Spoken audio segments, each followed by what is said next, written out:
Happy Saturday afternoon, everybody. Week 6 of the college football season. Welcome into the Auburn pregame show brought to you by Medical Properties Trust. I'm Simone Eli alongside Matt Scalisi. A huge one for the Tigers today on the Plains. Seems like it's going to be a beautiful day weather-wise. At least it is down here in Mobile. Hopefully it is over on the Plains as well. For Auburn, kickoff at 2:30, the SEC on CBS game of the week. One of two games, the doubleheader for CBS. But number 2, Georgia, Kirby Smart, the Bulldogs are on the Plains this afternoon in less than 2 hours now, kickoff, Matt. And this is probably one of the toughest battles, if not the toughest battle that Auburn will face this season. Yeah, coming off of a big emotional win on the road at LSU, I think the Auburn fan base is feeling really enthusiastic and really excited, and kind of the positivity is peaking about the start of the Harsin era. Obviously, we've had some rough spots so far to start the thing, but I think a lot of that has given way to optimism after what we saw on the road in Baton Rouge last week. We'll see if that can continue this week. And I think there's a way to maintain optimism and still feel good about where your program is heading, even if you don't win this game. And I know that Auburn fans are not here to talk about not beating Georgia and losing this game, but I do think it's worth thinking about and looking at this as an opportunity. I think you've got the number 2 team in the country coming into your stadium. Nobody expects Auburn to win this game. There is no pressure on Auburn of people saying you're gonna be embarrassed, you're gonna blow it if you don't beat Georgia in this game. It's all opportunity. It's all house money for Auburn today. Yeah, absolutely. And I think that when it comes to confidence, the confidence is high right now. When Bo Nix talked to the media this week, he just had a different way about him a little bit. Now, Nix has never beat Georgia. He's never won the Deep South's oldest rivalry. The last 2 wins in the last decade came in 2013. Everyone remembers that game. In 2017, of course, the season that people thought Auburn was going to be, this new found potentially national championship team, and it wasn't. So the frustrating back then, but like you said, I think opportunity, Matt, is the name of the game here. Coming off that LSU win, everyone is feeling really, really good. But I think that this team has been able to dial back in and dial things down a little bit and understand that it's not like they got away from Baton Rouge with some game in hand situation where it was no issue. And this Georgia team, if you let them get up early, you might as well just go home and go to the locker room and start packing, because it doesn't take much. This defense is scary. When we look at what this Georgia defense has done, they are allowing less than 5 points per game, Matt. I mean, it's relatively unheard of what they have done so far. And 99-0, the last 2 opponents for the Bulldogs, like how they've outscored opponents 99-0. I mean, there really is no stone unturned here. Like, Georgia has no issue handling teams. No, and I think this is going to be a challenge for any offense that plays Georgia for the entire season. But as you pointed out, Auburn's offense is certainly not flawless this year. They have their issues. They've managed to find ways around it so far, but this is going to be probably the toughest test they face in terms of an opposing defense for the entire season. I think we saw a couple of weeks ago, maybe heading into that Penn State game, the feeling around everybody was Auburn's strength as an offense is that run game. Let's pound people with our running backs. Let's run. We've seen them move away from that a little bit. We've seen them forced to get outside of that mold and try to do different things to move the ball.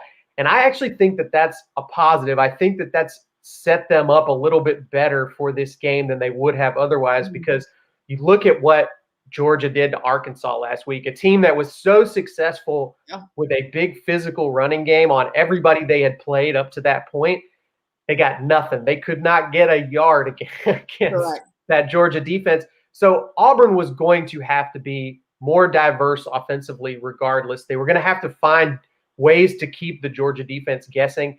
They had a little bit of experience with that last week. They mixed things up. They moved Bo Nix around in the pocket. They got him out of the pocket and back into the pocket and back out again.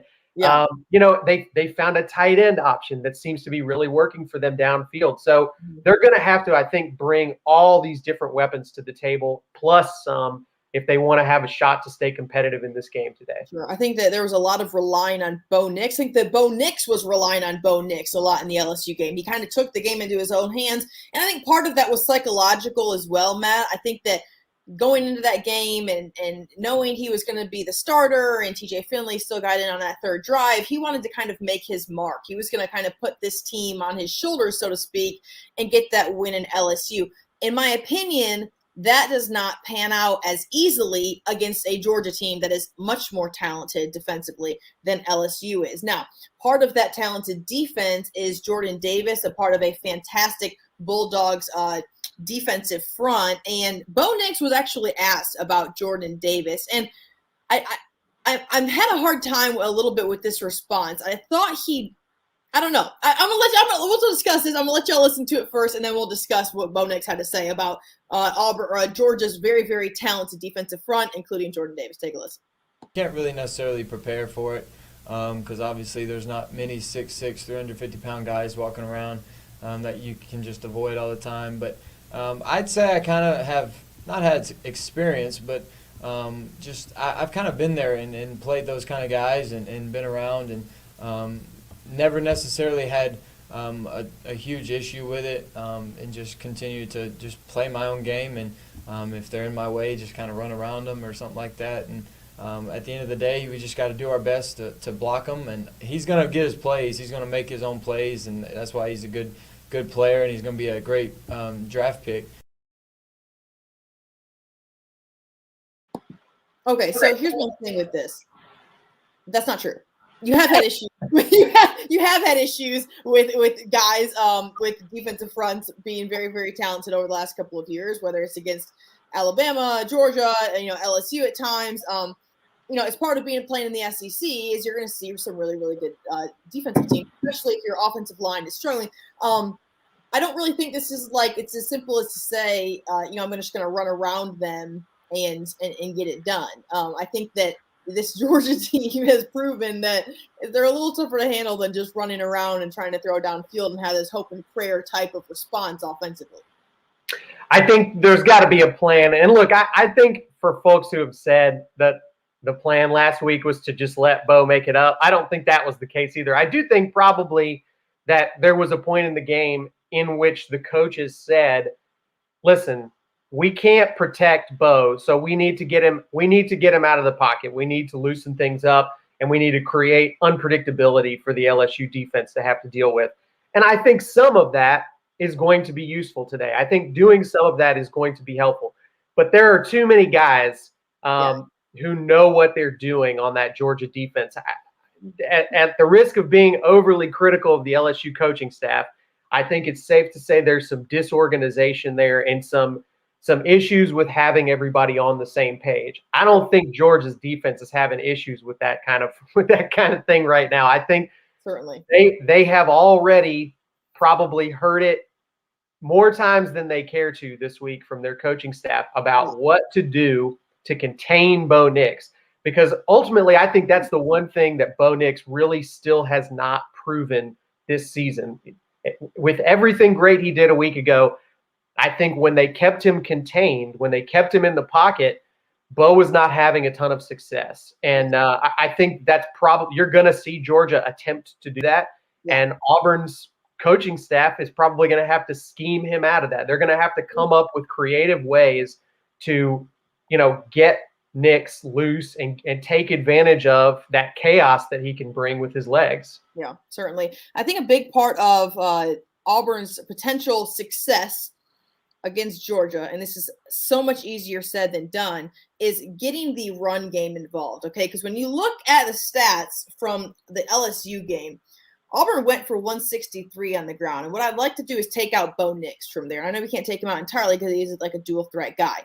But you take out Bo Nix, and they rush for less than 100 yards. Jarquez Hunter, Tank Bigsby, again, not totally sure of how banged up guys are, situations like that. And I understand that, if it's working in the pass game, if Bo Nix is just scrambling to make a plays on his own, that's great. But they have to establish some sort of running game here today, Matt. Auburn does, to get it done. That's going to be a lot easier said than done because these defensive players for Georgia are huge and they are fast. They are on the ball like white on rice. Like I mean, there's no delay. And so trying to establish that run, especially when you're at home, and against the second-ranked team in the country, like it's going to be very significant in a rivalry game to this magnitude right now in the season. Yeah, and I think you have to stay committed to it. I think probably one of the ways to approach a game like this is don't expect that you're going to start reeling off 15, 20, 25-yard runs early in this game. That doesn't mean that what you're doing is worthless. It doesn't mean that what you're doing is not part of a successful game plan. You have to commit to the run. You have to set up things that might be successful later in the game. But, I think if you look at something that Auburn could create an advantage for themselves in this game, I think Georgia's offense, and a lot of our commenters have pointed it out, these guys are, this is not an all-timer offense. They have an identity. Yeah, sure. They know what they're doing. I think they don't make a lot of mistakes, but this is not an offense that I think is built to leave people in the dust and that you have to get on the board and get a bunch of points early or you're not going to survive. I think Auburn's defense has an opportunity to create big negative plays in this game and keep this thing close. And I think their best opportunity is going to come from a combination of, playing great defense and keeping Georgia off the board as much as possible, but then, really being physical with those running backs, using that full rotation of guys. And we've seen how dangerous they can be and how diverse they are as a group. And keep pounding, be patient, don't do anything stupid. And late in this game, if you can keep it close, we know those guys can break big plays against maybe a tired defense that's spent a lot of time so far trying to stop the run. Sure. So Auburn right now, 4-1 on the season. If you're just tuning in, this is the Auburn pregame show brought to you by Medical Properties Trust. I'm Simone. He's Matt, talking about second-ranked Georgia taking a trip to 18th ranked Auburn. Now, Auburn is very, very scarily close to not being 4-1 on the season right now. Okay, they could easily have 3 losses. The last 2 games against Georgia State and LSU, Auburn has had to play from behind. It's been a huge point of emphasis, been a huge issue because it immediately puts you on your back. When you play teams like Georgia, that is not going to get it done. You go from behind and they will put their foot on your throat and make sure that you go to sleep. That was one part of Brian Harson's press conference this week that he addressed, and it was pretty much stated the obvious. Yeah, we want to start quickly. Here's what Coach Harson had to say. That's not ideal. We're not challenging ourselves like that and saying, hey, let's get behind and try to really dig ourselves out. That's not the mentality we want to go in with. And, yeah, like every team in America, we want to start fast. I think that's something that we have got to do a better job of, and it just comes down to execution by everybody.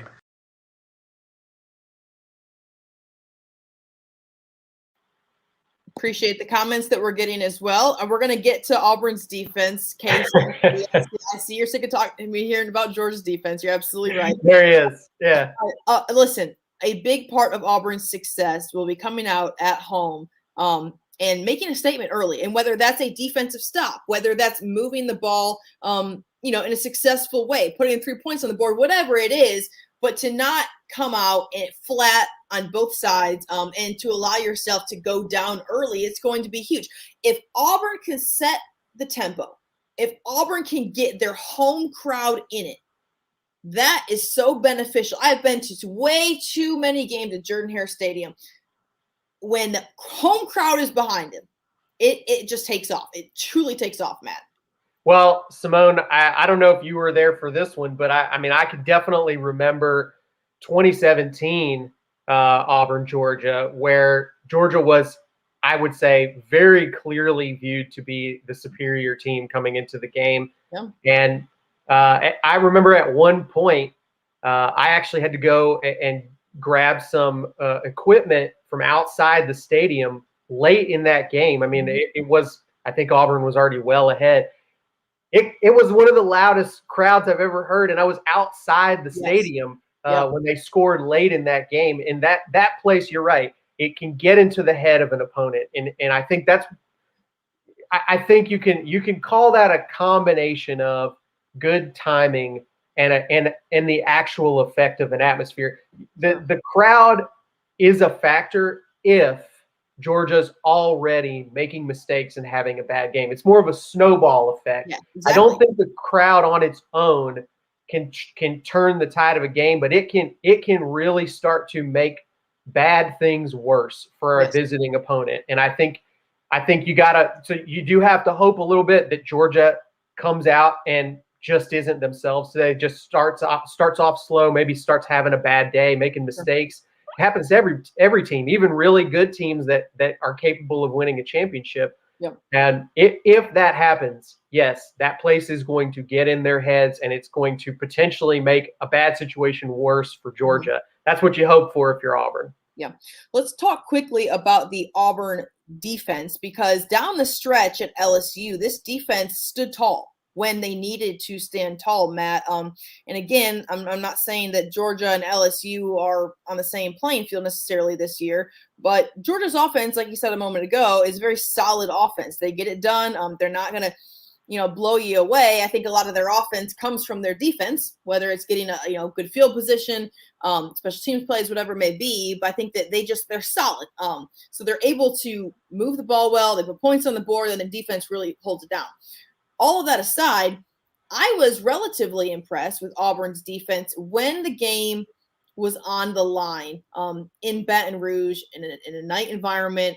In a difficult environment, in a rivalry game. And I feel as though there's a lot of momentum on that side of the ball moving forward into kickoff now 90 minutes away. Yeah, I think what's been interesting to me to see, Simone, in all of these games, well, in the last two close ones, that when Auburn is able to get that late score, even if the defense has been sort of bend, don't break during the game, Sure. When they're able to get up late in these last two games, the defense comes up with a game-sealing play. It's been an interception both times. Yep. That's a good thing to see. I think they have kind of a killer instinct that can put a game away when they have to make the big play to end the game when they're at an advantage. Now, we don't know how that's going to play out in a different scenario. It happens to have worked out both times that Auburn had a late score to go up and then just needed to get one more stop. Yeah. That's how it's worked out those two times. It's a good thing to see. It's very promising, I think. I think we still need to see them play a consistent 4 quarters of dominant football. They haven't been able to do that yet. Tough to do regardless. And I think they're going to be on the field a lot today. So that's going to be a tough thing for them to have to overcome, as well as probably a difficult time of possession ratio today. So they're going to be asked to do more today than they have the rest of the season so far, I think. Yeah. Before we look at some other games around the SEC and in college football, I want to go back to that word really quick that you just said a minute ago, Matt, and that was opportunity. I feel like the opportunity for Auburn to go into this game and to surprise some people, whether it's with a win, whether it's with a very close performance. Again, there are no moral victories here, but there is a huge opportunity for Auburn at home against this second-ranked Georgia team.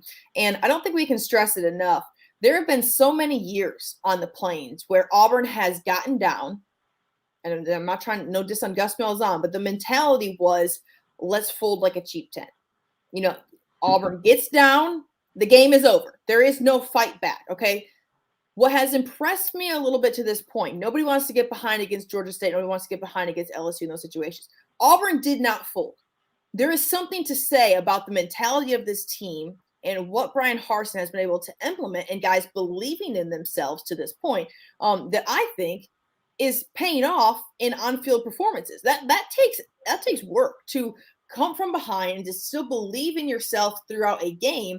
I think if Auburn can have that sort of mentality against Georgia, it could pay off in the third and fourth quarters if it's a challenging game. We've seen in years past it's challenging. Auburn's like, I just don't know how much I can, be in this game. We shouldn't be in this game. It's almost like this can't believe mentality. And I know it's only Georgia State and LSU, but it seems as though the belief system is getting turned around, and that is really, really hard to do. It's really hard to do when you've only been at Auburn for 5 games. It's easier to do against Georgia State, even when you're having a bad day, and it's looking really grim late in the game, and you manage to come back because you're playing against inferior talent. Harder to do at LSU on the road when you've basically been trailing the whole game. Yeah. I think it would have been really easy for that team to say, we're not winning today. We're not pulling this one off. Right. But they didn't, and they kept it within reach for the entire game.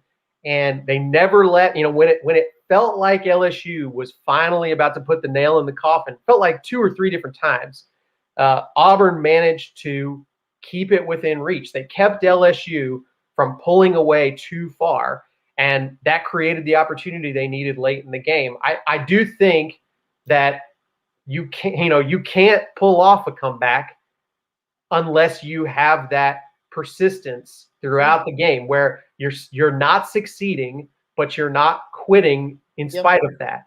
And it is a very good sign of the team's overall, emotional, mental state at this point under Harsin. I think that's going to be put to the test today. I think that they're going to have to show that they can keep that mentality, even if they get further behind than they ever were last week. And like you said, Simone, I think this is a game where they actually, again, I don't want to take away anybody's optimism coming into this game, but there are things to be gained from this game, even in a loss for Auburn. And nobody wants to hear that. Nobody wants to think about it. But I think how Auburn plays in this game, win or lose, is an important building block moment for this program under Harsin. No doubt about that. No doubt about that. Kickoff set for 2:30, less than 90 minutes from now on the Plains. Should be a beautiful day for a rivalry game. Always with a tough schedule, back-to-back rivalry games, LSU, Georgia, kind of early here in the season this year. But anyway, 2:30 kickoff there. Looking around the rest of the SEC really quick and throughout college football right now, let's just talk quickly. Texas up on 18 on Oklahoma at the half. Probably not one folks expected very much right there. And then in the SEC, a very close battle between Ole Miss and Arkansas, 21-14. The Rebels actually on top right now, Matt. Yeah, Ole Miss looked really, really shaky early in this game. They looked like they were having some hangover from that Bama game, but they seem to have found their feet, and the offense is looking high-powered again. And I think that'll be interesting to see how that one rolls out, especially of interest for Auburn fans, I think, to see, both of those teams and how they're reacting to really tough losses a week ago, because, Auburn still has both of those games ahead. They're teams that, have now suffered pretty rough beatdowns, but they still have shown some promising things. They still have a lot of talent. And I think they could be games that could determine how this season goes for Auburn. Obviously everybody's focused on Georgia today, but it's the games against the Ole Misses and the Arkansas that are really going to determine where Auburn finishes in the SEC West. Those are like program building wins right there. I mean, you can get wins against Arkansas and Ole Miss, especially if they're ranked in the top 20 and they've had some pretty decent performances throughout. Those are sort of wins in Brian Harsin's first year, your program building. You win against Georgia, people are going to start liking you a lot quicker than you. No question. That's a big one if you pull that one off. But I think this season was always going to be about building for the future, and I think that part of what Auburn fans expect is maybe they don't expect right now to beat the number 1 and number 2 team in the country and make it look like it's no big deal, but they're always going to expect that they should be a program that's on that level. And that means you got to beat the Arkansas, you got to beat the Ole Misses. And, today is a big hump in this season. And once you can get past this, and feel like you played well and you represented yourself well in this game, you can take that confidence and go into the rest of the season and play the way that people expect Auburn to play. Yes, no question about that. We began the pregame show with the word opportunity. We will leave it with the word opportunity. That is what the Tigers have. The 18th ranked Tigers against second ranked Georgia, arguably the best team in the country, playing arguably some of the best football in the country right now. Kickoff set for 2:30 on the Plains. It's the SEC on CBS. Doubleheader, game one, and then of course game two will follow. That's Alabama at Texas A&M. So I'm sure folks will be tuning into some football all day. It's going to be a great Saturday. There's already so much trash talk going on in the comments, so you know this rivalry is strong between Auburn and Georgia, as it always is. So look at this guy. Hey, listen, Auburn fans, don't let this guy come in your YouTube and get after you like this. Y'all need to shut him up out there in the stadium today. He's coming in your DMs. He's coming in your YouTube and getting in your head. Block it out. Block it out. All right, guys. 2:30 today. Matt and I will join you for the post-game show right here, same place. Y'all be sure to tune in after the game. The kickoff set for 2:30 on the Plains. Thanks so much for tuning into the Auburn pregame show brought to you by Medical Properties Trust. Y'all have a great Saturday and enjoy it. Medical Properties Trust.